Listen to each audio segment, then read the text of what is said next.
नमस्कार दोस्तों, Facebook live में आपका सबका स्वागत है। आप सभी जुड़िए तो आज एक सार्थक और बेहतर संवाद हो। यह आज के संवाद का जो टॉपिक है, उत्तर प्रदेश में विधानसभा चुनाव से संबंधित जो मुख्य मुद्दे हैं, उन मुद्दों पर आपसे एक संवाद स्थापित करने की कोशिश की जाएगी। तो अपने सभी मित्रों से, जानने वालों से और जहाँ तक ये पहुँचता है, सबसे जोड़ने की अपील करता हूँ कि आप जुड़िए और एक चर्चा की शुरुआत की जाए। आज विश्व हिंदी दिवस है। मोहम्मद अफजल, नमस्कार, स्वागत है आपका। और इस विश्व हिंदी दिवस पर आप सबको हिंदी को समृद्ध करने के लिए आप सबसे गुजारिश है कि जिस देश की भाषा बड़ी मजबूत होती है, वो देश बहुत शक्तिशाली होता है। जैसा कि आप जानते हैं कि पूरी दुनिया में इस समय लगभग 1 अरब के आसपास लोग हिंदी भाषा बोलते हैं, समझते हैं। इस मामले में हम सब गौरवशाली हैं कि हमारे देश की भाषा जो है वो पूरी दुनिया में लोग पढ़ रहे हैं, जान रहे हैं, समझते भी हैं। और भारत को समझने के लिए भी ज़रूरी है कि सभी लोग इस भाषा को अच्छी तरह मजबूत करें। तो विश्व हिंदी दिवस 2006 में पहली बार मनाया गया था। 10 जनवरी 2006 से शुरू किया गया था हिंदी के प्रचार प्रसार के लिए।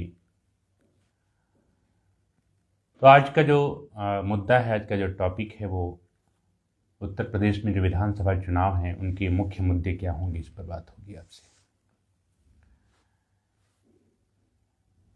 कल हमने ये पोस्ट डाली थी कि आज हम लाइव होंगे इस मुद्दे को लेकर के। कल से लेकर आज तक हमारे मैसेंजर पर और व्हाट्सएप पर बहुत सारे प्रश्न आए, बहुत सारे नौजवानों के प्रश्न आए। और नौजवानों का ये कहना था कि हमारे इस प्रश्न को आप अपनी इस संवाद में उठाइए, आप फेसबुक लाइव में उठाइए और आपके माध्यम से ये बात जनप्रतिनिधियों तक, देश में जो राजनीति करने वाली पार्टियां हैं उनके प्रमुखों तक पहुँचे। और हो सकता है कि सभी पार्टियां इस पर विचार करें, सोचे समझें और अपने घोषणा पत्र में उन चीज़ों को शामिल करें। खासकर जिन लोगों ने ये प्रश्न भेजा उसमें ज़्यादातर लोग युवा पीढ़ी के लोग रहे हैं। तो मैं उनके प्रश्नों का भी लूँगा।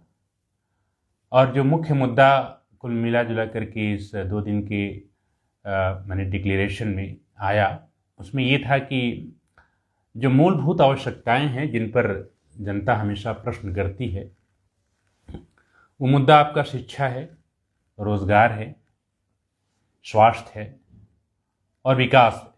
विकास जिसे हम आमतौर पे विकास जिसे हम रोडों का या 4 लेन 6 लेन का विकास मानते हैं, खासकर गवर्नमेंट मानती है, कोई सरकार मानती है। जो आम लोग हैं, जो देश की युवा पीढ़ी है या जो देश के लोग ज़मीनी लोग हैं जो काम करते हैं, उनका ये कहना है कि 4 लेन 6 लेन का निर्माण करना या एक्सप्रेसवे का निर्माण करना वो एक अलग चीज़ है। ठीक है, आप कनेक्टिविटी को बेहतर करिए, लेकिन उसके साथ साथ जो जीवन की रोज़मर्रा की ज़रूरतें हैं उन पर कोई सरकार फोकस नहीं करती। अब फोकस न करने का कारण क्या है, क्यों ऐसा होता है कि कोई भी जनप्रतिनिधि जो किसी जनता के प्रति जवाबदेह नहीं होता? उसके पीछे जहाँ तक मुझे लगता है कि कुछ जिम्मेदारी जनता की ही ज़्यादा है, क्योंकि हम लोग अपने जनप्रतिनिधियों को जवाबदेह बनाने की कोशिश कभी नहीं करते। अगर करते तो शायद वो उस समस्या के लिए आगे आते। यदा कदा कभी न कभी हमारे आसपास कुछ ऐसे राजनीतिज्ञ जरूर हैं, उदाहरण के तौर पर, जिन लोगों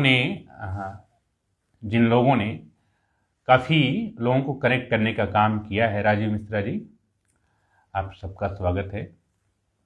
उन लोगों ने काम किया, जैसे कई ज़िलों में, चाहे आप हम जिस ज़िले से बिलोंग करते हैं वो आज़मगढ़ ज़िला है, और आज़मगढ़ के आप उत्तर में जाएंगे तो गोरखपुर है, और दक्षिण में जाएंगे तो जौनपुर और आसपास वहीं पर आपका वाराणसी मिलेगा। जो ये दोनों ज़िले जो कि इस वक्त, खासकर ये तीनों ज़िले उत्तर प्रदेश में चर्चा के केंद्र में रहते हैं। उत्तर से मुख्यमंत्री जी हैं और दक्षिण से प्रधानमंत्री जी हैं, और बीच का जो ज़िला है ये पूर्व मुख्यमंत्री, दो पूर्व मुख्यमंत्रियों का संसदीय क्षेत्र रहा है। तो प्रश्न ये है कि आखिर इस ज़िले को, जो ज़िले का विकास जिसे हम कहते हैं, वो ज़िले का विकास वो सिर्फ कनेक्टिविटी पर डिपेंड करता है, या उस ज़िले की जो ज़रूरतें हैं, उस ज़िले में जो रोज़गार के संसाधन हैं, या उस ज़िले में जो मूलभूत विकास है उस पर डिपेंड करता है। तो प्रश्न इसी बात का है कि कुछ प्रश्न आए भी हैं और कुछ प्रश्न हम आपसे इस पर डिस्कशन भी करेंगे कि देखिए, कोई भी सरकार जब भी आती है सत्ता में, तो सत्ता में आने के पहले उसके घोषणा पत्र में किए गए जो वादे होते हैं, उन वादों पर उनका ये कहना होता है कि हम इन 5 साल में इन घोषणा पत्र में किए गए वादों को अमल में लाएंगे, जबकि आमतौर पे ऐसा नहीं होता है। खासकर जो पिछली सरकार है उनके आप 5 साल के वादों पर देख लीजिए कि उन्होंने रोजगार के कितने वादे किए थे। उसके पीछे पहली जो सरकार थी 5 साल पहले, समाजवादी पार्टी की, उन्होंने भी कितने वादे किए थे और कितने वादों पर खरी उतरी। उसके पहले जो मायावती जी की सरकार थी, उन्होंने कितने वादे कितना पूरे किए। तो अगर आप सबका एक तरह से वो करेंगे, हिसाब किताब करेंगे, तो आपको समझ में आएगा कि ये अपने घोषणा पत्र के 10% वादों को भी ये लोग पूरा नहीं करते। क्यों नहीं करते? अब इसके पीछे तो लोगों को जागरूक होना चाहिए कि उन्होंने जो घोषणा पत्र दिया उसमें क्या क्या वादे किए थे, क्या क्या किए। जहाँ तक मुझे लगता है कि जो कनेक्टिविटी है, जो लोग एक दूसरे को जोड़ने का प्रयास करते हैं, उसमें कई चीज़ें ऐसी भी हैं कि जो जनप्रतिनिधियों तक वो बातें पहुँचती नहीं हैं। जैसे आप शहर की बात कर लीजिए। जैसे शहर का सरकार का ये कहना था कि हम स्मार्ट सिटी बनाएंगे। ऋषिकेश मिश्रा जी, स्वागत है आपका। स्मार्ट सिटी का कॉन्सेप्ट क्या है? स्मार्ट सिटी का कॉन्सेप्ट ये है कि अगर आप जिस ज़िले शहर में रहते हैं वहाँ शहर की रोडें अच्छी हों, वेल इक्विप्ड हों, अच्छी तरह हों, मतलब वहाँ पर रोज़गार के साधन उपलब्ध हों। लेकिन आप किसी भी सिटी में अगर जाएंगे आप, तो सिटी में ज़्यादातर शहरों की कंडीशंस ये है कि वहाँ के जो अंदर की जो रोडें हैं शहर के अंदर की, वो काफ़ी खस्ता हाल है, जिसकी वजह से उसके आसपास रहने वाले जो लोग हैं उनकी जो रोज़मर्रा की जो ज़रूरतें हैं उन पर प्रभाव पड़ता है, जो आसपास के जो दुकानदार हैं उन पर प्रभाव पड़ता है। तो एक तरह से काफ़ी चीज़ें ऐसी हो जाती हैं जिस पर सरकार भी नज़र नहीं रखती है, और जो लोकल बॉडी जो म्यूनिसिपैलिटीज़ होती है, जो नगर पालिका नगर निगम हैं, उनका भी विशेष फोकस नहीं होता है। जबकि स्मार्ट सिटी का कॉन्सेप्ट क्या है कि सारी चीज़ें वेल इक्विप्ड हों, जबकि ऐसा नहीं है। चाहे आसपास के कई जिलों में देख लीजिए, बड़े शहरों की बात छोड़ दीजिए तो अलग बात है। माधुरी मिश्रा जी, प्रणाम, आपका स्वागत है। विभा यादव, स्वागत है आपका। आप लोग भी जुड़िए और अपने कमेंट लिखिए और शेयर करिए तो और अच्छा रहेगा, और आपके कमेंट हम जानना भी चाहते हैं। हमारे पास प्रश्नों की एक लंबी श्रृंखला है जो कल से लेकर आज तक आई है, और मैं एक एक प्रश्न करके मैं नाम वाइज बोल रहा हूँ कि किसने क्या क्या लिख करके भेजा है, और उनका कहना ये था कि इस प्रश्न को आप इस पर रखिएगा, फिर उसके बाद हम एक एक मुद्दे पर आपसे बात करते हैं। एक बच्ची है, ये ग्रेजुएशन की बच्ची है, रोमा नाम, इन्होंने हमारे यहाँ मैसेज भेजा और कहा कि इसे आप उठाइए। तो उनका क्या कहना था कि मेरे गांव में न पानी की सुविधा है, न पानी बहने की सुविधा है, न ढंग की सड़क है, और रोड पर नाले का पानी बहता रहता है। अब ये सवाल क्या है कि न पानी की सुविधा है, न पानी बहने की सुविधा है। अब ये सवाल ये है, न पानी की सुविधा का मतलब ये है कि उस गांव में जो वाटर लेवल है वो काफ़ी नीचे है। वाटर लेवल नीचे होने का सबसे बड़ा रीज़न ये है कि आसपास के एरिया में जो स्टोरेज, ग्राउंड वाटर स्टोरेज का जो सिस्टम है, जो तालाब है या कुआं है, ये लगभग ख़त्म हो चुके हैं। तो बच्ची का, इस ग्रेजुएशन की बच्ची का और भी संदेश था कि इसके लिए हम लोगों ने कई बार एप्लीकेशन दिया, लेकिन न तो इसको स्थानीय स्तर पर सुना गया, न ही शासन स्तर पर सुना गया। अब नहीं सुना गया, क्यों नहीं सुना गया? संजय सिंह जी, स्वागत है आपका। गरिमा बरनवाल, स्वागत है आपका। अब ये प्रश्न एक गांव का है, लगभग एक गांव के पूरे एरिया का है कि न पानी की सुविधा है, न पानी बहने की सुविधा है। यानी जो इंफ्रास्ट्रक्चर है, जो बेसिक इंफ्रास्ट्रक्चर है, जिस पर विकास के बड़े बड़े दावे किए जाते हैं, ये प्रश्न उस पर सवाल खड़ा करता है कि आप कैसा विकास हैं कि गांव के लोग ये कह रहे हैं कि न तो पानी की सुविधा है, न पानी बहने की सुविधा है। ये तो एक गांव की बात होगी। आप शहर में आके देख लीजिए, शहर की कई नगर पालिकाओं की कंडीशंस ये है कि अभी पिछले दिनों 2 महीने 3 महीने पहले बारिश हुई थी, तो शहर के अधिकांश इलाके पानी में डूबे हुए थे, और वो पानी 2-3 महीने तक लगे रहे। कुछ इलाकों में, शहरों के मेन रोड पर पानी लगे रहे, गड्ढे हैं। और ये कहा जाता है कि जो लोकल बॉडीज हैं, जिन पर जन सुनवाई पोर्टल के तहत लोगों ने एप्लीकेशन दिया या वहाँ पर एप्लीकेशन दिया रोड बनाने के लिए, पानी निकालने के लिए, तो उसका जो परिणाम आया उसमें ज़्यादातर लोगों ने, ज़्यादातर या फिर अधिकारी स्तर से लिख के दे दिया गया कि आपके मामले का निस्तारण कर दिया गया है, जबकि एक्चुअल में हुआ नहीं कुछ। या कोई आया, थोड़ा बहुत काम करके छोड़ दिया और उसको दर्ज कर दिया कि काम, मतलब इनका जो शिकायत है उसका निस्तारण कर दिया गया है, जबकि एक्चुअल में कुछ नहीं होता है। बार बार फीडबैक देंगे तो भी कुछ नहीं होगा, दूसरी बार फीडबैक आप दे ही नहीं सकते। तब इस बच्ची का एक सोना कि न तो ढंग की सड़क है, न पानी बहने की सुविधा है। मतलब आप सोचिए कि गांव में जो गांव की बॉडी है, अभी कुछ दिनों पहले पिछले साल पंचायत का चुनाव हुआ, जो वहाँ की बॉडी है उसको वॉच नहीं करती है, जो ऊपर उसके ऊपर बॉडी वो भी वॉच नहीं करती है। उसी से संबंधित क्वेश्चन एक और बच्ची का है, एक और क्या नाम है, ग्रेजुएशन के ही विद्यार्थी है, और कहना है कि हमारे गांव में शौचालय की सुविधा नहीं है। गांव में बहुत कम शौचालय बनवाए हैं, जिससे गांव के आसपास व सड़कों के किनारे बहुत गंदगी हो गई। अब इस पर केंद्र सरकार को भी नज़र रखनी चाहिए। जहां ये कहा गया कि ODF मुक्त हो गया, मतलब पूरा गांव जो है शौचालय, पूरे गांव में शौचालय बन गया। अब ये कहना ये है कि शौचालय, बहुत सारे लोगों ने शौचालय के पैसे ले लिए और शौचालय बनवाए नहीं। तो आखिर जो इनकी गवर्निंग कर रहा था, जो लोग देखभाल कर रहे थे, जो लोग जो रिपोर्ट तैयार कर रहे थे, उनके पास ये क्यों नहीं चीज़ें गई? उन लोगों को ज़रा इससे कनेक्ट होना चाहिए था। सड़कों के किनारे गंदगियां हैं, बहुत सारे ऐसे गांव मिलेंगे आपको, सड़कों के किनारे चले जाएंगे तो वहाँ पर आपको गंदगी शौचालय करते हुए लोग मिलेंगे। इसमें एक जनता की भी जिम्मेदारी है, इसमें कोई दो राय नहीं कि हर चीज़ तो शासन का ही दोष है, लेकिन शासन की जो मॉनिटरिंग है वो क्यों नहीं है? पीयूष जी, स्वागत है आपका। संजय सिंह जी, स्वागत है। मॉनिटरिंग क्यों नहीं हो पाती? आखिर शौचालय के लिए पैसे दिए गए, तो वो पैसे शौचालय न बनवा करके खर्च हो गए, तो वो कौन सी अथॉरिटी थी? लोग जो अथॉरिटी उस पर उसका जो रिपोर्ट तैयार की गई, उनसे सवाल जवाब मांगना चाहिए। प्रीति कहती है हमारे गांव के अंदर सड़क न होने से जो गांव के बाहर वाले हैं वो सड़क बंद कर दिए हैं, जिससे गांव के अंदर जाने में परेशानी होती है। ये तो लगभग ज़्यादातर गाँव की कहानी है कि गांव में सड़क नहीं है तो गांव के बाहर वाले जो सड़क को बंद कर देते हैं, रास्ता बंद कर देते हैं। ये कल आप पूरे उत्तर प्रदेश के ज़्यादातर शहरों में, जिलों में आप जाएंगे तो हर गांव की लगभग अलग अलग कहानी है। किसी के घर के सामने से रोड निकल रही है तो उसे वो एप्लीकेशन देकर रुकवा देता है, कोई दबंगई से रुकवा देता है। जहाँ तक सरकार ये दावा करती है कि हमने माफियागिरी खत्म कर दिया, वो चीज़ खत्म कर दी, यहाँ माफियागिरी का सवाल नहीं है, यहाँ मूलभूत आवश्यकताओं की बात है।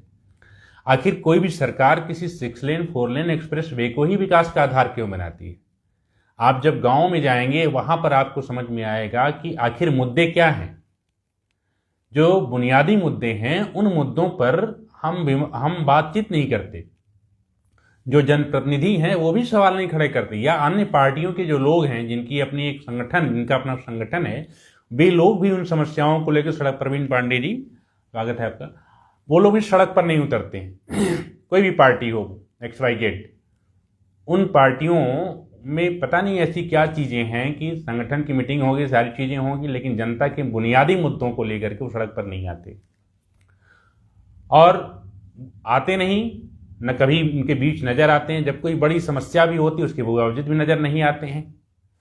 तो ये कहीं कहीं से, अब जब चुनाव आता है तो वही लोग खड़े हो जाते हैं। इसका मतलब क्या है? इसका मतलब ये है कि या हमारी जो जनता है उन्हें खुद जो परिवर्तन की जरूरत है उस परिवर्तन पर विचार नहीं कर रही है। परिवर्तन होना चाहिए। पीयूष राय जी, स्वागत है आपका। हमारे बैचमेट हैं पीयूष राय जी, प्रवीण पांडे जी, हमारे बड़े भाई। दीप्ति का ये सवाल है भी, पीजी ग्रेजुएशन के विद्यार्थी हैं इनका, कि मेरे गांव में नाले की सुविधा न होने से गांव वाले पानी सड़क पर बहाते हैं, जिससे बहुत सारी परेशानियां होती हैं, और सड़क भी अच्छी नहीं है, और गांव से बाजार जाने वाली सड़क भी पूरी तरह टूट चुकी है। और ये आमतौर पे सारे जितने भी बड़े ज़िले हैं आस पास के, वहाँ की समस्याएं हैं। किसी भी कभी आपको विजिट करना हो, आप बाइक उठाइए और ज़िले से बाहर जाइए, 4 लेन 6 लेन से बाहर जाइए, तो आपको नज़र, किसी गांव में एंट्री कर जाइए तो आपको समझ में आ जाएगा कि कहाँ की रोड किस तरीके की रोड है। तो इस तरह की रोड के लिए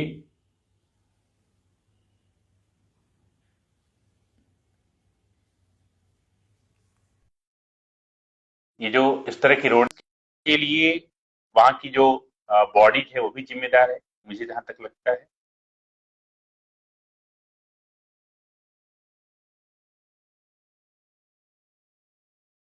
संजय सिंह जी, हाँ।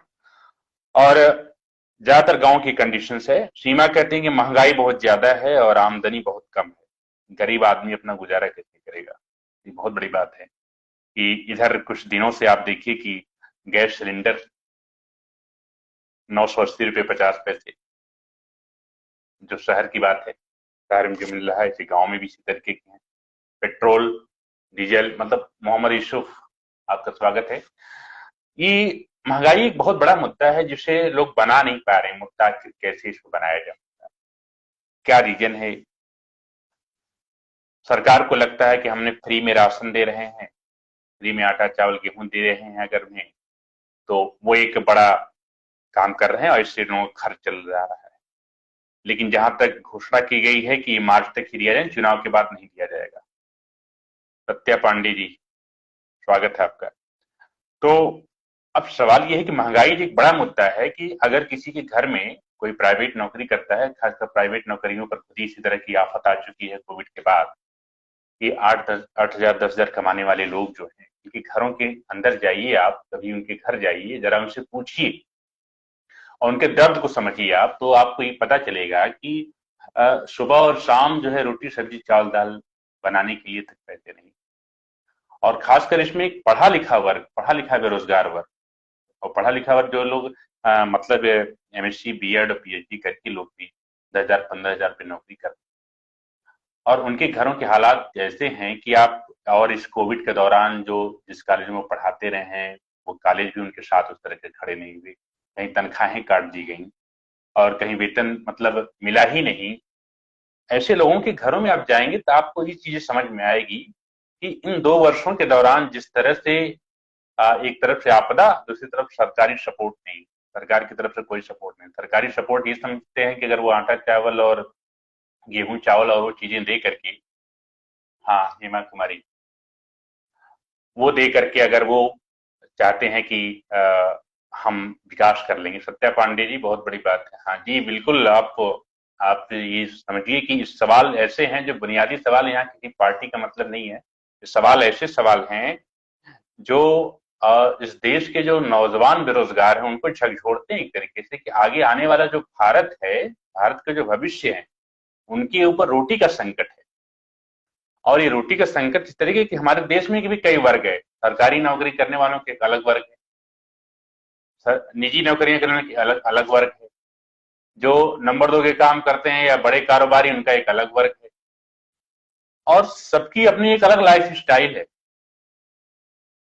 जो व्यक्ति 15-16 साल तक किताबों को पढ़ा, पढ़ते पढ़ते, सत्यम प्रजापति, स्वागत है, पढ़ते पढ़ते उसी में अपने आप को खपा दिया, उसी में लगा हुआ है, जब वो रोजगार के लिए जाता है, एक सीट के लिए हजारों लोग हैं, किसी का सिलेक्शन हो जाता है, जिसका सिलेक्शन नहीं होता है, उनके घर की कंडीशन आप समझिए। ऐसा नहीं कि वो योग्य नहीं, योग्य हैं, लेकिन चूंकि अपॉर्चुनिटी कम है, अपॉर्चुनिटी कम होने की वजह से उनके साथ बड़ी समस्याएं हैं। तमाम प्राइवेट स्कूलों की कंडीशन देख लीजिए, जहां पर ब्लड निकाला जाता है, कोई मॉनिटरिंग नहीं है उनकी।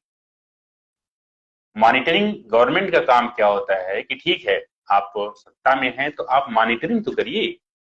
आपको मॉनिटरिंग करनी होगी निजी संस्थानों की भी। सरकारी संस्थानों की मॉनिटरिंग तो आप कर नहीं पाते अच्छे से। वहां तो सारी चीजें वैसे ही चल रही हैं, चाहे आप प्राइमरी स्कूल देख लीजिए, चाहे माध्यमिक देख लीजिए, चाहे अदर स्कूल देख लीजिए और ऑफिसें देख लीजिए, जहां पर भ्रष्टाचार का बोलबाला बढ़ा हुआ है। आप कोई भी काम लेकर के जाएंगे, बगैर पैसे का कोई काम होने वाला नहीं। सवाल ये बड़े हैं, अगर आप पर डे आप कहीं आते जाते हैं, मिलते जुलते हैं, तो उसके बाद आपको समझ में आएगा कि हम एक छोटे से, एक आम आदमी एक छोटा सा एप्लीकेशन लेकर छोटे से काम के लिए अगर वो ऑफिसों में जाता है, तो या तो उसकी बात सुनी नहीं जाती है, और सुनी भी जाती है, बात रख दी जाती है, तो 2-4 दिन बाद फिर टाल दिया जाता है। मतलब एक सामान्य आदमियों को बड़े अधिकारियों से मिलना, उनसे अपनी बात रखना कितना मुश्किल है। क्या लोकतंत्र की ताकत इससे बनती है? लोकतंत्र तो मजबूत तब होता है कि जहां जनता मजबूत होती है। जनता के प्रश्नों का, जनता की समस्याओं का निराकरण एक फोन कॉल पर होना चाहिए। आखिर क्या कारण है कि दुनिया के जो डेवलप कंट्री हैं, आप वहां देखिए कि स्वास्थ्य और शिक्षा के नाम पर, स्वास्थ्य और शिक्षा के नाम पर सरकारें गिर जाती हैं। लेकिन हमारे मुल्क में स्वास्थ्य, शिक्षा, रोजगार को हाशिए पर रख दिया जाता है और जाति और धर्म की राजनीति पहले आ जाती है। जैसे ही चुनाव आता है, अलग अलग गोल अलग अलग जगहों पर बैठ जाती है और मॉनिटरिंग की जाती है उनकी। इसमें पब्लिक नहीं उतनी जिम्मेदार। जाति और धर्म के नाम पर एक अलग राजनीति है, एक ही जाति में कई जातियां हैं, धर्म के नाम पे अलग बरगलाया जाता है, और बरगलाते बरगलाते हम एक तरफा वन साइडेड वोट दे देते हैं, लेकिन किसी जनप्रतिनिधि से सवाल करने की हिम्मत हम नहीं करते। ये बहुत सोचने वाला मुद्दा है कि आखिर ऐसा क्यों है। क्षमता का प्रश्न गया कि रैलियों में लाखों रुपए खर्च हो रहे हैं, लेकिन वहीं हजारों लोग भूखे सो रहे हैं, जिनके पास ना ही रहने का घर है और ना ही खाने को भोजन। जनता की भलाई कोई नहीं कर रहा। बिल्कुल बहुत बड़ा प्रश्न है ये कि रैलियों में जो चुनाव आयोग ने वर्चुअल रैली इस बार शुरू कर दी, नदी की कब तक वर्चुअल रैली रहती है, लेकिन इसके पीछे आप 1-2 महीने के बाद देखिए, समाजवादी पार्टी ने विश्वास, जन विश्वास यात्रा, समाजवादी पार्टी ने आपकी विजय यात्रा निकाली, भारतीय जनता पार्टी ने जन विश्वास यात्रा निकाली, कांग्रेस मैराथन दौड़ करवा रही थी, और अलग अलग ढंग से अलग अलग पार्टियां अपनी राजनीति कर रही थी। मतलब एक माहौल बना रही थी और हर रैलियों में काफी पैसे खर्च हो रहे थे। बच्चे का प्रश्न देखिए कि वहीं हजारों लोग भूखे सो रहे हैं। मतलब आज की डेट में भी अगर हिंदुस्तान के लेवल पे देखा जाए कि लगभग ये 1.25 अरब 1 अरब 35 करोड़ की जनसंख्या वाले देश में 20 से 25 करोड़ लोग ऐसे हैं जो लोग भूखे पेट सोते हैं, खुले आसमान के नीचे सोते हैं। जगदीश बनवाल कुंज जी प्रणाम। आज आपका मैंने लिख के सुना, अब बहुत अच्छा, बहुत दिनों बाद हम भी आपसे मिलने वाले हैं और आदमपुरी की साहित्यिक परंपरा पर आपसे एक बातचीत करेंगे। बहुत दिन हो गए आपसे मिले हुए। तो इस पर कोई बात नहीं हो रही, होनी चाहिए इस पर बातें, रैलियों पर ही बात होनी चाहिए, और जनता को खुद सवाल खड़ा करना होगा इन मुद्दों पर कि आखिर जितना पैसा खर्च होता है। अभी कल परसों चुनाव आयोग की जो घोषणा हुई, जिसमें जो प्रत्याशी हैं उनके खर्च की सीमा बढ़ा दी गई। ये भी एक सवाल है, खर्च की सीमा बढ़ाने का कारण क्या है। चुनाव आयोग तर्क ये दे रहा है कि चूंकि महंगाई बढ़ गई है, ये खर्च हो गई है। वो ठीक है, अलग फैक्टर है, लेकिन ये प्रश्न जरूर है, एक आम युवा का प्रश्न है कि इतने पैसे खर्च हो रहे हैं, लेकिन हमारे पास जो गरीब हैं उनके पास खाने के लिए अन्न नहीं उपलब्ध है, उनके पास रोजगार नहीं है। ऐसा क्यों है? वहीं उजाला यादव प्रश्न करते हैं कि मंदिर मंदिर चिल्ला रहे हैं नेता लोग, लेकिन हमें मंदिर की नहीं, कॉलेज अस्पताल की जरूरत है, स्कूल कॉलेज अस्पताल की जरूरत है। और मेरे गांव में जो सड़क जाती है वो टूट गई है। बिल्कुल, मंदिर मस्जिद तो एक अलग फैक्टर, वो आस्था का मामला है, मंदिर भी बनना चाहिए, लेकिन स्कूल, कॉलेज, अस्पताल, रोजगार, इसकी बहुत जरूरत है हमारे देश में। मुझे जहां तक होश है, आ, कभी भी ये मुद्दा बना ही नहीं, स्कूल कॉलेज अस्पताल कभी मुद्दा नहीं बना। इन मुद्दों पर कोई भी पार्टी चुनाव नहीं लड़ती, वो कभी भी नहीं। बस हाँ, एक दूसरे की उन बातों को फोकस किया जाता है कि फला ने फला पर क्या वो दिया, फला ने फला को क्या बुलडोजर से गिरा दिया, उन्होंने क्या किया, हमने लैपटॉप दिया, उन्होंने दिया, ये सब मुद्दे एक अलग चीज की बात है। मुद्दे हैं हमें स्कूल चाहिए, अच्छे स्कूल चाहिए, अच्छे कॉलेज चाहिए, अच्छे अस्पताल चाहिए। आज देख लीजिए जिस जिले में हम लोग हैं, आजमगढ़ जिले में, हाँ, जिला अस्पताल में एक भी न्यूरो चिकित्सक नहीं है, एक भी न्यूरो सर्जन नहीं है। अब ये कल्पना करिए कि जो अब उस अस्पताल में प्रतिदिन 2 से 2,500 मरीज आते हैं, जिनके पास पैसा नहीं है, वो प्राइवेट अस्पतालों में इलाज नहीं करवा सकते। अब न्यूरो चिकित्सक न होने की वजह से वो कहां जाएंगे? लेकिन ये प्रश्न बहुत दिनों से उठाया जा रहा है, लेकिन सरकार की नजर में ये नहीं है। जबकि स्वास्थ्य की सुविधा को सबसे प्राथमिकता में रखना चाहिए। भले फंडिंग आप कितना भी कर देते हैं, कुछ भी कर देते हैं, लेकिन आप बुनियादी चीजें देखिए। राहुल यादव जी, स्वागत है आपका। तो बुनियादी मुद्दों पर बात होनी चाहिए। हमारे देश में स्कूल, कॉलेज, अस्पताल जब मुद्दा नहीं बनता है, तो प्रयास ये किया जाए कि इस चुनाव में ये मुद्दा बने, हम जनप्रतिनिधियों से सवाल करें। और जब सवाल हम करेंगे तो जाहिर सी बात है, हो सकता है कहीं न कहीं से एक नई चिंगारी निकले, और ये चिंगारी बदलाव की चिंगारी।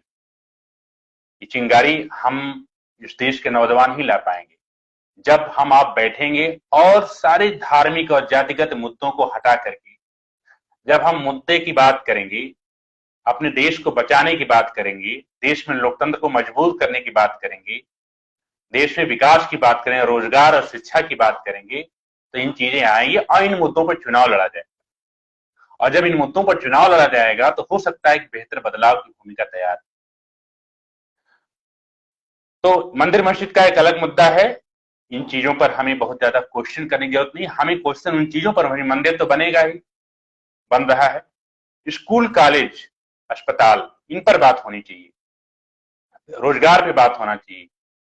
सरकारी नौकरियों पर बात होनी चाहिए। भाई, सरकारी नौकरियों का एक सिस्टम है, जैसे रेलवे का, मतलब तमाम ऐसी चीजें हैं। बहुत सारे ऐसे लोग हैं, काबिल लोग हैं, काफी पढ़े लिखे लोग हैं, जिनको व्यवस्था में आना चाहिए, लेकिन वो नहीं आ पाते। उनके पास अच्छे विचार हैं, इनोवेटिव माइंड के लोग हैं। खासकर अब अपनी हायर एजुकेशन में आप देख लीजिए। हायर एजुकेशन, आकाश सर्राफ जी, स्वागत है आपका।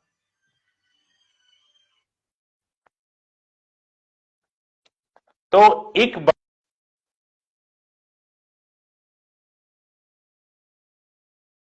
हमें इन मुद्दों पर सवाल खड़ा करना होगा। आप हायर एजुकेशन में देख लीजिए, बहुत सारे ऐसे कॉलेजेस हैं जहां पर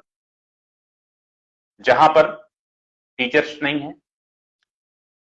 कई डिग्री कॉलेजों की हालत यह है जहां 1 या 2 एडहॉक पे टीचर हैं, 10,000 12,000 रुपए में पढ़ा रहे हैं। कई जगह ऐसी हैं जहां हम लोग शोधार्थी हैं, शोधार्थियों को सरकार की तरफ से कोई इंफ्रास्ट्रक्चर नहीं दिया जा रहा है, कोई सुविधा नहीं दी जा रही है। खासकर जो जीआरएफ नहीं है, जो उस तरह से पीएचडी कर रहे हैं, उनके लिए। अब ये चीजें ही समझिए कि एक विद्यार्थी अपने पास से पैसा लगा करके रिसर्च करता है, और एक रिसर्च का एक सोशल इंपैक्ट होता है, उस पर कोई बात नहीं हो रही है। और बात नहीं हो रही, इसका मतलब है कि हम कहीं न कहीं अपनी जो जिम्मेदारी है, जो नैतिक जिम्मेदारी, उससे मुंह मोड़ रहे हैं। ऐसा होना नहीं चाहिए। क्षमता कहती मेरे गांव में नाले की सुविधा नहीं है, ये तो कॉमन समस्या हर जगह की। कुछ सवाल आए हैं हमारी व्यवस्था पर। एक युवा लिखता है कि प्रीति, सरकारी स्कूल में पढ़ाई नहीं होती है, प्राइमरी स्कूलों में पढ़ाई नहीं होती, आंगनबाड़ी के जो लोग हैं वो भी बहुत ज्यादा काम नहीं करते हैं। ये बहुत बड़ी बात है। हमारे साथ बहुत सारे लोग प्राइमरी के शिक्षक हैं, मेरे खुद दोस्त यार हैं। मैं खुद कई प्राइमरी स्कूलों का, प्राथमिक विद्यालयों का भ्रमण कर चुका हूं, देखा हूं क्या कारण है कि आखिर लोग, अच्छे खासे पढ़े लिखे लोग प्राइमरी प्राथमिक विद्यालयों में हैं। कुछ लोग ये कहते हैं कि सरकार खुद पढ़ाना नहीं चाहती, तमाम अलग अलग तरह के काम दे देती, जबकि उनकी अच्छी खासी तनख्वाह है, लोग कनेक्ट हो सकते हैं, वहां अच्छी पढ़ाई की जा सकती, और वो पढ़ाई नहीं हो रही है। इसके पीछे जिम्मेदार कौन है? संजय सिंह जी हमारे साथ जुड़े हैं, खुद प्राथमिक विद्यालय में हैं, आप भी टीचर हैं। तो ये भी एक बड़ा सवाल है कि आखिर ये खुद एक युवा प्रश्न कर रहा है कि प्राइमरी स्कूलों में पढ़ाई नहीं हो रही, वहां पर बच्चे जाते हैं, घूमते रहते हैं, कोई निगरानी उनकी नहीं है। निगरानी के लिए जिम्मेदार कुछ गार्जियन भी हैं और कुछ शिक्षक भी हैं, गवर्नमेंट भी है, ठीक। लेकिन मेरा कहने का जो मतलब ये है कि किसी भी सिस्टम में अगर आप हैं तो सिस्टम में जाइए तो पूरी ईमानदारी से काम करिए। प्राइमरी के बच्चों को पढ़ाना सबसे बड़ी का काम, लेकिन अगर आप नहीं पढ़ाते हैं इसका मतलब ये है कि कहीं न कहीं से आप धोखा कर रहे हैं, उन नौनिहालों के साथ धोखा कर रहे हैं। आखिर क्या कारण है कि प्राइवेट स्कूलों में पढ़ाने वाला शिक्षक 8 घंटे पढ़ाता है और 10,000-12,000 तनख्वाह पाता है, सुबह से लेकर शाम तक उसका शोषण कंटिन्यू होता रहता है और उसके ऊपर इतनी जिम्मेदारियां भी दी जाती हैं। वहीं सरकारी विद्यालयों की कंडीशन आप देख लीजिए, बहुत सारे ऐसे प्राथमिक इंटर कॉलेजेस हैं, शहरों के कॉलेज देखिए, बहुत सारे इंटर कॉलेज ऐसे हैं जहां टीचर हैं और वहां पर विद्यार्थी नहीं है। इसकी ये भी एक बड़ा मुद्दा है। इसके मिश्रा जी खुद ही जुड़े हैं, लोग प्राथमिक विद्यालय से, इन लोग चीजों को समझते हैं, जानते हैं कि अगर पढ़ाई नहीं हो पा रही तो इसके पीछे हमारे सामाजिक व्यवस्था भी जिम्मेदार है। वो सबको जागरूक होने की जरूरत है। जो पढ़ा लिखा वर्ग है, अगर वो खुद अपने बच्चों को उसमें भेजने लगे तो हो सकता है कि परिवर्तन की एक बात हो। और अगर इन शिक्षकों से सिर्फ शिक्षा का ही काम लिया जाए तो मुझे लगता है कि वो बेहतर काम कर सकते हैं। लेकिन जहां तक संभव हो हमें अपने प्रोफेशन में न्याय करना चाहिए। रोमा का प्रश्न ये है कि हाँ, जो आजकल फ्री राशन मिल रहा है उसमें बहुत सारी समस्याएं हैं, ठीक है, और जो राशन दे रहे हैं उसमें नमक में कंकड़ है, नमक में कांच मिलता है। ये तो सरकार को सोचना चाहिए कि आखिर ऐसा क्यों हो रहा है। ये होना नहीं चाहिए राजू मित्रा जी, होना नहीं चाहिए, ये गलत है। इस पर सबको एक तरह से सवाल खड़ा करना चाहिए, खड़ा करने की जरूरत भी है। बगैर सवाल खड़ा किए अगर हम कुछ हो नहीं सकता। एक बच्ची कह रही है कि एक युवा हैं, वो बोलते हैं कि सरकार का नारा है सोच ईमानदार काम दमदार, जबकि काम घटिया है। हर सरकार का अपना एक नारा होता है, सोच ईमानदार काम दमदार, और हर सरकार अपने स्तर से करने का प्रयास भी करती है, लेकिन जनता जब किसी सरकार को जवाबदेह नहीं बनाएगी तब तक हर सरकार ऐसे नारे देती है। तो इस फेसबुक लाइव के माध्यम से हम सरकार के जो किए गए विकास कार्यों पर बात नहीं कर रहे हैं, बात ये कर रहे हैं कि मुद्दे हैं क्या। सरकार तो अखबारों में रोज विज्ञापन दे रही है, एक एक पेज का विज्ञापन आ रहा है। आचार संहिता लागू होने के पहले प्रतिदिन आ रहा था कि पिछली सरकार हमारी सरकार में फर्क क्या है, वो सारी चीजें हो रही थी। लेकिन आप मुद्दों से टकराइए ना, आपको मौका मिला, अब आपके हाथ में ताकत, नौजवानों के हाथ में ताकत, देश की आधी आबादी के हाथ में ताकत। वो हर वर्ग अगर अपने इस वोट को ताकत बनाना चाहता है तो ये मौका आ गया आपके पास, 2 महीने में सत्ता बदलने का पूरा समय। और उन प्रश्नों से, इन बुनियादी प्रश्नों से टकराने की जरूरत है कि आखिर हमारे इन मुद्दों पर कौन खड़ा था, कौन हमारे मुद्दों को पूरा कर गया, कौन हमारी समस्याओं को हल करने के लिए आगे आया। या आपके बीच जो जनप्रतिनिधि आने वाले हैं उनसे भी आप सवाल करिए कि आप इन 5 वर्षों में हमारे मुद्दों को लेकर सड़क पर कब आए। डॉक्टर राम मनोहर लोहिया जी ने कहा था ना कि अगर सड़कें सूनी हो जाएंगी तो संसद आवारा हो जाएगी। अब प्रश्न, आखिर सड़कें सूनी क्यों है? सड़क पर संघर्ष करने का मतलब ये नहीं है कि आप किसी सरकार के मुख्यमंत्री या प्रधानमंत्री का पुतला, आप प्रतिरोध दर्ज कराइए।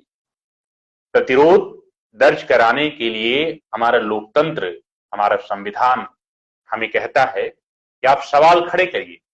जब आप सवाल खड़े करेंगे, कई सवाल खड़े होंगे, सिर्फ 1-2 सवाल नहीं, कई सवाल एक साथ खड़े होंगे, तो किसी न किसी को आपके सामने इन समस्याओं के लिए आगे आना ही पड़ेगा। ये जरूर है कि ये लड़ाई लंबी हो सकती है, लेकिन जिस लड़ाई के पीछे आपका उद्देश्य साफ सुथरा हो, वो लड़ाई कभी खत्म नहीं होती, वो लड़ाई अंत में जीत ही हासिल करती है। तो इस माध्यम से हम लोग एक दूसरे को, हाँ, आज ये बात हो रही है कि देखिए, एक बच्चे का प्रश्न आया है कि विद्यार्थी का कि ऑनलाइन शिक्षा के लिए सरकार कहती है कि जब कोविड के दौरान ऑनलाइन शिक्षा के बारे में लोगों ने काफी बात की।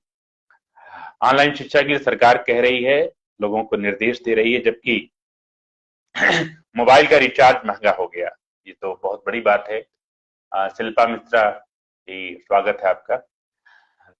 महंगा हो गया, मतलब जो चीजें 149 से 179 में होती थी वो 199 पहुंच गया, 79 का 99 पहुंच गया। बिल्कुल, अभी 2-3 महीने पहले ये सारे मोबाइल्स के जितने भी रेट हैं सब कुछ हाई हो गए। और ये भी कहा जा रहा है कि नेटवर्क इतना खराब है कि अभी भी प्रदेश के ज्यादातर ग्रामीण इलाकों में आप ऑनलाइन क्लास नहीं कर सकते, ज्यादातर नेटवर्क ही नहीं रहता। बिजली बिल काफी महंगी आती है। अहमद नदीम, मेरे मित्र, स्वागत है अहमद जी, नदीम जी। ये भी एक बड़ी समस्या है, नेटवर्क खराब है। बहुत सारे ऐसे भी युवा हैं जिनके फादर बड़ी मुश्किल से उन्हें पढ़ाते लिखाते हैं, और वे लोग, उनके पास स्मार्टफोन नहीं, एंड्रॉयड फोन नहीं। अभी भारत, हम सूचना क्रांति की बात कर रहे हैं, ये कह रहे हैं कि विश्व में अलग पहचान हमारे देश की हो गई है। हमारे पास जो प्रश्न आए वो कह रहे हैं कि हमारे पास एंड्रॉयड फोन तक नहीं है, हम बीएससी के विद्यार्थी हैं, ठीक है, और हम ऑनलाइन क्लास नहीं कर पा रहे हैं। सरकार वादा करती, सरकार ने वादा किया भी था कि हम देंगे, और 5वें वर्ष के अंतिम समय में कुछ लोगों को दिया भी, लेकिन जिस दौर में जरूरत थी उनकी वो नहीं मिला। नेटवर्क इतना खराब है कि 1 GB खर्च हो जाता है अगर हम 1-2 घंटे 3 घंटे का वीडियो देख लेते हैं, क्लासेस कर लेते हैं। अब इस सब चीजों के लिए सरकार ने ध्यान क्यों नहीं दिया, जबकि बड़े मुद्दे हैं। मतलब कि कोविड के दौरान से लेकर अब तक देख लीजिए, ऑनलाइन शिक्षा ज्यादातर यूनिवर्सिटियों में हो रही है। शहरों में मान लीजिए नेटवर्क थोड़ा ठीक ठाक है, कभी कभी वहां भी गड़बड़ रहता है, लेकिन जो ग्रामीण इलाकों के बच्चे हैं जिनमें ज्यादा प्रतिभा है, ज्यादा टैलेंट है, वो पढ़ना चाहते हैं, लेकिन जो इंफ्रास्ट्रक्चर है वो इंफ्रास्ट्रक्चर बेहतर न होने की वजह से, या नेटवर्क न होने के अच्छे होने की वजह से वो पढ़ नहीं पा रहे हैं। ये प्रश्न बड़ा है। डॉक्टर विधि चंद यादव जी, प्रणाम, स्वागत है आपका। तो ये बहुत बड़ी चीज है। और कुछ बच्चों का ये प्रश्न है कि हेमा हेमा प्रश्न करती हैं कि मंदिर बहुत तेजी से बन रहा है लेकिन विश्वविद्यालय बनाने के लिए इतने दिन लग जाते हैं। बहुत बड़ा प्रश्न है। क्या किसी सरकार के जेहन में कभी एजुकेशन रहा है क्या? किसी भी सरकार की, चाहे पिछली सरकार रही हो चाहे ये सरकार, शिक्षा को हाशिए पर ही रखा गया है। आप चाहे माध्यमिक विद्यालयों की कंडीशन नहीं, चाहे डिग्री कॉलेजों की कंडीशन देखिए, कुकुरमुत्ते की तरह विद्यालय खुल चुके हैं, लेकिन आप इंफ्रास्ट्रक्चर देख लीजिए और उसमें पढ़ाने वाले लोगों की कंडीशन देख लीजिए, तो आपको समझ में आएगा कि हम किस भारत को विश्वपुरी बनाने की बात कर रहे हैं, जबकि बुनियादी चीजें कितनी कमजोर हैं। विश्वविद्यालय विश्वविद्यालय बनने में इतने दिन क्यों लग जाते हैं? बिल्कुल लगेंगे, क्योंकि विश्वविद्यालय लोगों की प्राथमिकता में नहीं है ना। किसी सरकार की प्राथमिकता में एजुकेशन नहीं है। एजुकेशन का बजट हर वक्त कम किया, हर साल जो बजट जारी होता है उसका में शिक्षा का बजट कम किया जाता है, जबकि जिस बजट को ज्यादा बढ़ाने की जरूरत है, शिक्षा को, स्वास्थ्य को, रोजगार को, उसको बढ़ाने की जरूरत है, तो वो बढ़ने की वजह से घटाया जाता है। अब ये प्रश्न खड़ा करना होगा आप कि आखिर ऐसा क्यों हो रहा है कि जिस चीज की ज्यादातर जरूरत है, अब विश्वविद्यालय बनने से, मान ग्रामीण इलाके के जो बच्चे हैं, जो पिछड़े इलाकों के बच्चे हैं, उन्हें एक बेहतर इंफ्रास्ट्रक्चर मिलेगा, एक बेहतर कैंपस मिलेगा, और वो बेहतर उनका टैलेंट वहां निखरेगा। जबकि ऐसा नहीं है। ज्यादा हर हर हर जिले में कम से कम एक विश्वविद्यालय होना चाहिए।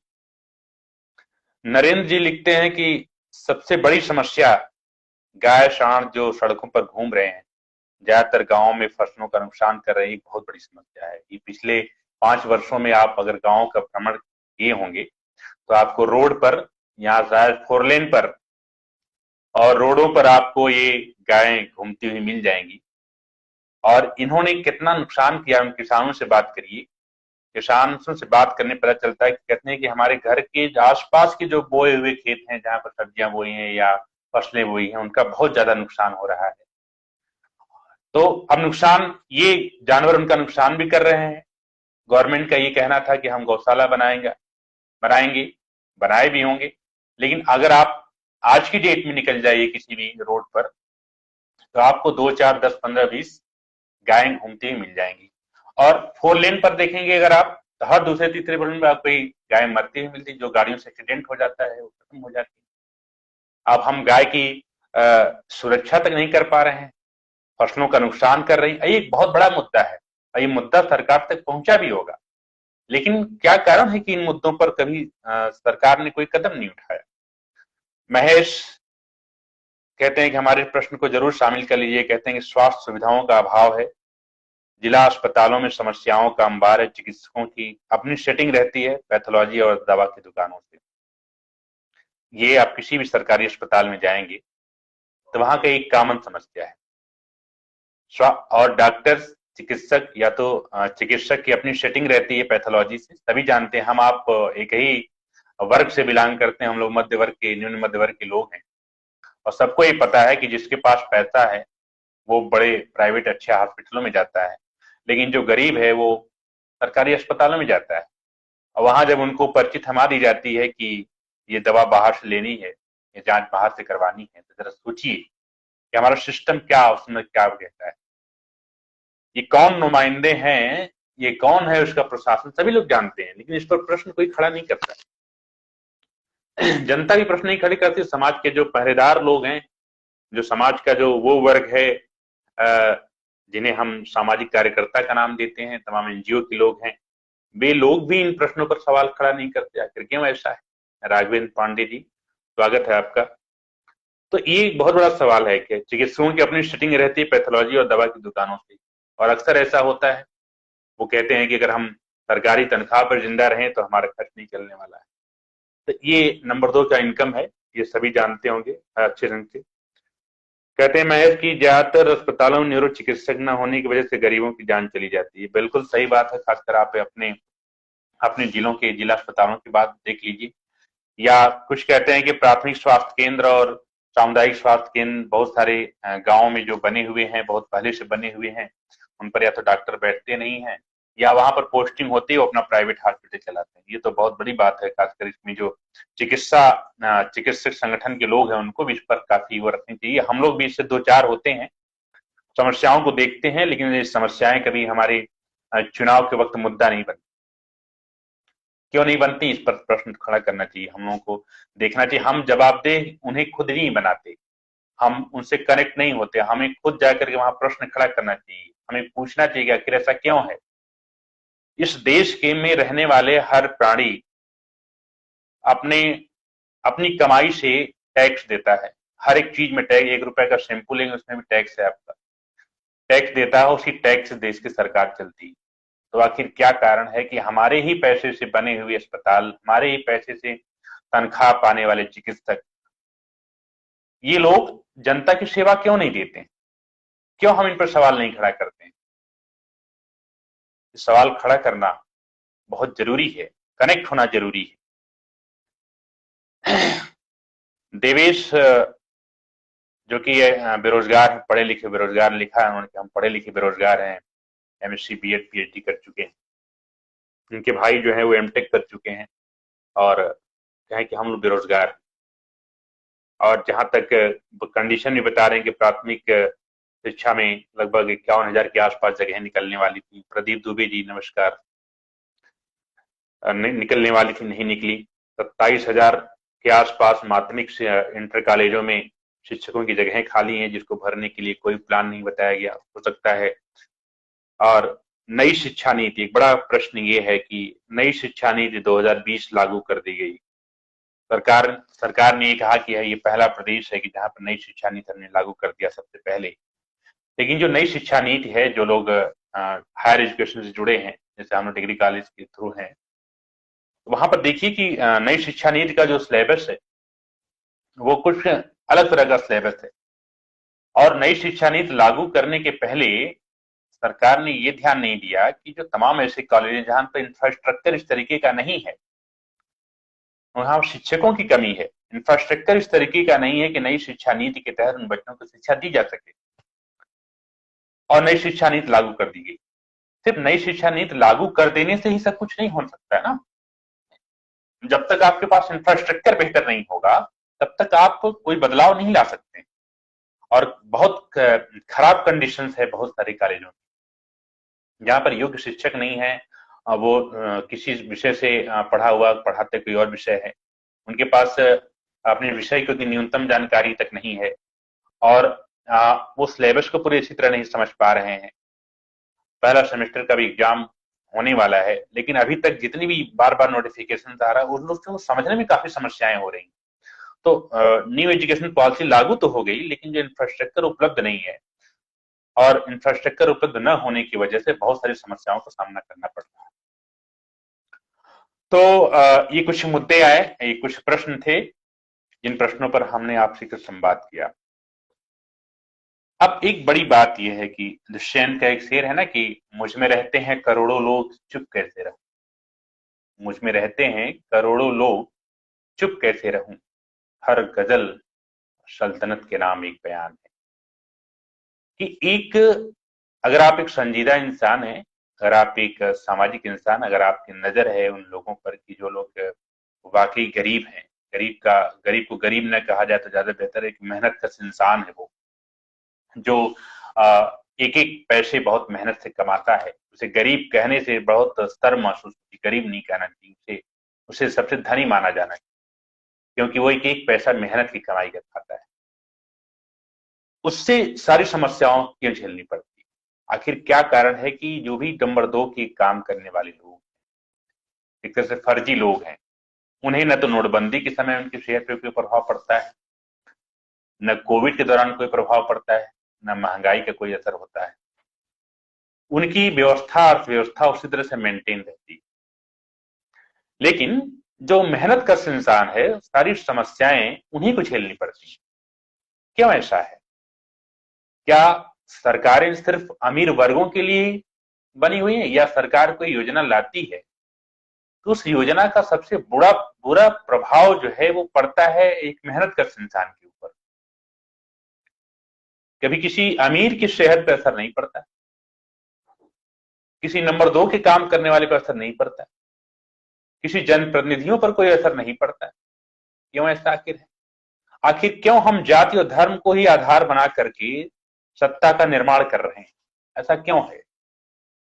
क्या हमारी चेतना खत्म हो चुकी है? हमारे पास चेतना नहीं है, जबकि विज्ञान ये कहता है कि दुनिया में मनुष्य एक जाति है, होमो सैपियंस सैपियंस। तो हम इतने जाति धर्मों में क्यों बटे हुए लोग?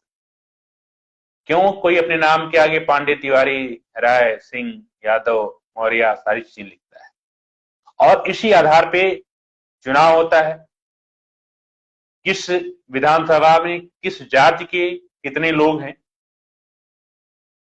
इसके आधार पर टिकट का बंटवारा होता है। 35-35, 40-40 साल से विधायक आपके बीच रहेंगे, आपके बीच नजर आएंगे नहीं, लेकिन हम वोट देंगे, उन्हें विधायक बनाएंगे। ये हर कई जिलों की कंडीशन है। कभी वो जनता के बीच जो कुछ लोग हैं बस उनके बीच आते जाते रहते हैं, जाति विशेष का भी काम करते हैं। एक वाद जाता है तो दूसरा वाद आ जाता है। कोई वाद हो, चाहे वो ब्राह्मणवाद हो, चाहे वो ठाकुरवाद हो, चाहे यादववाद हो, चाहे मौर्यवाद हो, चाहे दलितवाद हो, कोई वाद हो, वाद ही गलत है।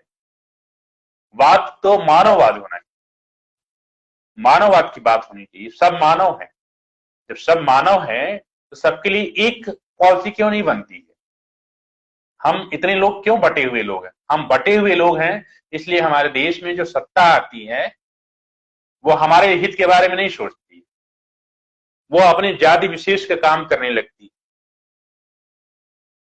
यहां कहा जाता है कि सबकी सरकार है, लेकिन वो जाति विशेष का काम करने लगती है, और हम चुपचाप बैठ करके उसे देखते रहते हैं और ये कहते हैं अगली बार ऐसा होगा तो ऐसा होगा। ये सवाल ऐसे सवाल हैं जिन पर हम सभी जानते हैं कि ये मौजूद सवाल हैं। हमारे साथ जो लोग भी जुड़े हैं सभी इन चीजों को जानते हैं, लेकिन जब वो बूथ तक जाते हैं वोट देने के लिए, तो वहां कौन सी ऐसी चीज हावी हो जाती है कि अपनी मुहर कहाँ लगा देते हैं। वो क्यों नहीं सोचते कि उनके बीच का जो प्रत्याशी है, उनके बीच का जो प्रत्याशी, उनके बारे में हम जाने, वो किस बैकग्राउंड से आता है, वो किस परिस्थितियों से आता है, उसकी योग्यता क्या है। आखिर जो व्यक्ति आपके बीच 50 लाख रुपए खर्च करके विधायक बनेगा, वो चुनाव जीतने के बाद आपके बीच नहीं आएगा, लेकिन जो आपके चंदा लेकर के आपके बीच आएगा, जो इतने पैसे नहीं खर्च करेगा, उससे लेना देना नहीं है, वो आपके बीच आएगा। तो हमें ये सब क्लेरिफाई करना होगा चुनाव आयोग ने इस बार ये जरूर कहा कि हर पार्टी को ये बताना पड़ेगा कि फला प्रत्याशी को हमने क्यों डिसाइड किया, क्या कारण है। यहाँ तक एक ऐप भी आने वाला है जिसमें आप अपने विधानसभा के जो भी प्रत्याशी हैं उनके बारे में आप जान सकते हैं, उनकी योग्यता क्या है, उनकी सारी चीजें क्या है। लेकिन क्या सिर्फ जानने से ही बदलाव हो जाएगा क्या? हमारे बीच के जो लोग गैंग लोग, एक तरह से गैंग कहा जा सकता है, गैंग कहना और भी खतरनाक शब्द है, जो जातीय गैंग है वो कहीं ज्यादा खतरनाक है। जातीय गैंग इसलिए खतरनाक है कि वो जाति विशेष की जब बात करेगा तब तो दिक्कत है। हम उसकी बात करें जो सबके लिए एक समान नीति हो। जब हम किसी को विधायक बनाते हैं तो वो एक विधानसभा का विधायक होता है, किसी जाति विशेष का विधायक नहीं होता वो। और विधानसभा के विधायक होता है, विधानसभा की बात करनी चाहिए और ऐसा प्रयास करना चाहिए कि वो जिले का विकास करे, उस विधानसभा का विकास करे, न कि किसी पर्टिकुलर रीजन का विकास करे। और ऐसा जब भी होता है तो समस्याएं पैदा होती हैं। जैसे इसी जिले को किसी ने कहा कि समाजवादियों का गढ़ है, भारतीय जनता पार्टी के एक नेता ने कहा कि यहां से हमारी पार्टी जीतती नहीं, इसलिए हम क्यों विकास करें। ऐसा कुछ नहीं है। हर जिले से लोग आपको वोट अगर देते हैं तो इसका मतलब आपके समर्थक हैं, आपकी नीतियों में विश्वास करते हैं। नहीं विश्वास करते हैं तो जाति धर्म के नाम पे वोट देते हैं। तो आपको ये तो फोकस करना पड़ेगा। और नहीं अगर वोट देते हैं तो फिर भी हमारे टैक्स से हमारे जो टैक्स दे रहे हैं इस देश के लिए, उस टैक्स से जो सरकार चल रही है, क्या वही पार्टीशन करेगी कि इस जिले से हमें वोट नहीं मिलता है तो हम विकास नहीं करेंगे? ये प्रश्न बहुत मौजूद प्रश्न है, इसे टकराने की जरूरत है और हम सबको मिलकर टकराने की जरूरत है कि ऐसा क्यों हो रहा है। कि आखिर क्या कारण है कि हम गाड़ी, अभी हमारे एक मित्र ने 2 दिन पहले एक गाड़ी खरीदी और वो किसी रास्ते से जा रहे थे, वहां इतने बड़े बड़े गड्ढे थे और गया कि एक बड़ा सा कील, काफी कांटा टाइप था, वो मोटा सा कील था और धंस गया और गाड़ी उनकी पंचर हो गई। नई नई गाड़ी थी। अब बताइए, वो उन्होंने कहा कि शहर है ये, शहर के रोडों पर 2-2 फुट के गड्ढे हैं और गड्ढे हैं, आसपास जो लोग रहने वाले लोग हैं वो सभी पढ़े लिखे लोग हैं, लेकिन पता नहीं वो लोग क्यों उन चीजों पर नजर नहीं डालते हैं कि 3 या 4 महीने से वहां पानी लगा हुआ है, गड्ढा है। प्रश्न नहीं खड़ा करते, न जनप्रतिनिधियों से सवाल करते हैं। आपके 2-4 किलोमीटर पर विधायक सांसद तब मिल जाएंगे, लेकिन उन पर किसी की नजर नहीं जानती। जबकि शहर की कंडीशन, फिर शहर और गांव में अंतर क्या है किस बात है? वो अगर कहते हैं कि रोड टैक्स एक साथ जमा होता है जब गाड़ी निकाली जाती है, लेकिन रोड हमें घटिया मिलती है। अब ये बड़ा सवाल। कुछ दिनों पहले केंद्रीय परिवहन मंत्री श्री नितिन गडकरी जी ने कहा कि अमेरिका का विकास इसलिए बेहतर है कि वहां की सड़कें अच्छी हैं। बिल्कुल, सड़कें ही नहीं, वहां और भी सारी चीजें अच्छी हैं, सड़क, स्वास्थ्य, सब कुछ अच्छा है। लेकिन अगर सड़कों की बात की जाए तो क्या सड़कों का विकास सरकार केवल कनेक्टिविटी को मानता है कि एक जिले से दूसरे जिले के बीच की सड़क, या जिससे आप एक्सप्रेस वे बनाते हैं फिर उसके बाद टोल टैक्स वसूलते हैं आप रोड टैक्स अलग देगा, आदमी जाएगा वो टोल टैक्स अलग देगा, तो बार बार टैक्स ही टैक्स, टैक्स आतंकवाद एक तरह से कहा जा सकता है। तो फिर ये प्रश्न खड़ा होना चाहिए, ये प्रश्न खड़े करने की जरूरतें हैं हम। और अगर ठीक है, बहुत लोगों को लगेगा कि ये फेसबुक लाइव के माध्यम से इतना बड़ा ज्ञान बांट रहे हैं, लफाजी कर रहे हैं, जबकि ऐसा कुछ नहीं है। वो अलग फैक्टर है, ये आपके विवेक पर डिपेंड करता है। ये हमारी अपनी खुद की सोच ही मान लीजिए। सपोज दैट हम जब भी वोट देने जाते हैं तो प्रश्न जरूर खड़ा करते हैं। हो सकता है कि लोग ये मान लें कि फला वोट दे, ऐसा कुछ नहीं है। आपको सवाल खड़ा करना पड़ेगा। आपके बीच का ही कोई इंसान आपसे बेहतर कार्य कर सकता है। आसपास के कई जिलों में आप देख लीजिए कि कोई बड़ा नेता हुआ, वहां विकास हो गया। चाहे आप गोरखपुर का देख लीजिए, चाहे बनारस का देख लीजिए, और चाहे मऊ, बगल का जिला है मऊ है, वहां देख लीजिए। अब जिसके पास अपने क्षेत्र के विकास की ललक होगी, जिससे ये लगेगा कि हम इस क्षेत्र के प्रतिनिधि हैं, तो हमारी जिम्मेदारी बनती है इस पर सवाल खड़ा करना, जुड़ना, वो काम कर सकता है। और जिससे सिर्फ ये लगता है कि जनता तो हर 5 वर्ष में हमें पैसे, जाति और धर्म के आधार पर वोट दे देती है, विकास कोई मुद्दा नहीं। वाकई विकास कोई मुद्दा नहीं है। पिछले चुनाव में अखिलेश यादव जी ने कहा कि हमने एक्सप्रेस वे बनाया, हमने लैपटॉप वगैरह बांटा, कन्याओं का विद्याधन तक दिया, सारी चीजें दी, लेकिन जनता इस चीज को नहीं समझ पाई। तो जनता विकास के नाम पर कभी वोट देती ही नहीं रही। इसी जनता को जागृत करने की आवश्यकता है कि आखिर जब हम विकास को आधार नहीं बनाएंगे तो फिर रोड में गड्ढे ही मिलेंगे और हम बड़े बड़े सरकार अपनी तरफ से जो वादा करती रहेगी उसको हम स्वीकार करते रहेंगे, हाँ सब कुछ बेहतर हो रहा है, बेहतर हो रहा है। सवाल रोजगार का होना चाहिए। सवाल अगर रोजगार का आप नहीं खड़ा करेंगे तो आने वाला जो समय है, एक रिकॉर्ड के मुताबिक ये है कि लगभग हिंदुस्तान में 9 करोड़ के आसपास स्नातक बेरोजगार है। ये रोजगार की तलाश में ये लोग दर दर भटक रहे हैं। सरकारें इन पर कोई विचार नहीं करती। आखिर क्यों नहीं करती? आप एक और चीज समझिए, आप उत्तर प्रदेश का ही मामला ले लीजिए। उत्तर प्रदेश में खासकर जो पूरे पूर्वांचल का इलाका है, या उत्तर प्रदेश के 2, 4, 5 ऐसे जिले आपको मिलेंगे जहां पर लोग नौकरी के लिए जाते हैं, चाहे लखनऊ हो गया, कानपुर हो गया, गाजियाबाद हो गया, नोएडा हो गया, या कुछ ऐसे जिले। लेकिन पूर्वांचल का एक इलाका देखिए जहां पर नाम मात्र की कोई इंडस्ट्री ही नहीं है। सिर्फ इंडस्ट्री की आध्यात्मिक नगरी बना लेने से या ऐतिहासिक नगरी हो जाने से या मंदिर बन जाने से किसी को नौकरी तो नहीं मिलती ना। इंडस्ट्री कहीं नहीं है, मतलब रोजगार की कोई संभावनाएं नहीं है। पूरे पूर्वांचल 27-28 जिला ऐसा है जहां पर रोजगार की कोई संभावना ही नहीं। ये प्रश्न हमारे मन में नहीं आता। क्यों हम इन 5 वर्षों तक सरकारें जो चुनी उनसे सवाल क्यों नहीं किया कि आपने इस एरिया में रोजगार के लिए क्या किया? ये एक बहुत बड़ा प्रश्न है। तो आज इस फेसबुक लाइव के माध्यम से हमने जिन मुद्दों पर आपको उठाया, कुछ लोगों के सवाल भी लिए, बहुत सारे लोग जुड़े हुए हैं, लेकिन मैं चाहता था कि आप लोग भी इस संवाद में शामिल होते, कुछ प्रश्न वगैरह होते। ज्यादातर हमसे वरिष्ठ लोग जुड़े हुए हैं और आप सबका विशेष धन्यवाद। हम चाहते हैं कि इस फेसबुक लाइव के माध्यम से ही आप लोगों से संवाद स्थापित हो, अलग अलग मुद्दों पर एक बातचीत हो, और बातचीत होने से आप भी अपने आप व्यूज दे सकते हैं, जुड़े। आप जुड़े क्योंकि ओमिक्रॉन वेरिएंट की वजह से, ऋषि तिवारी स्वागत है आपका।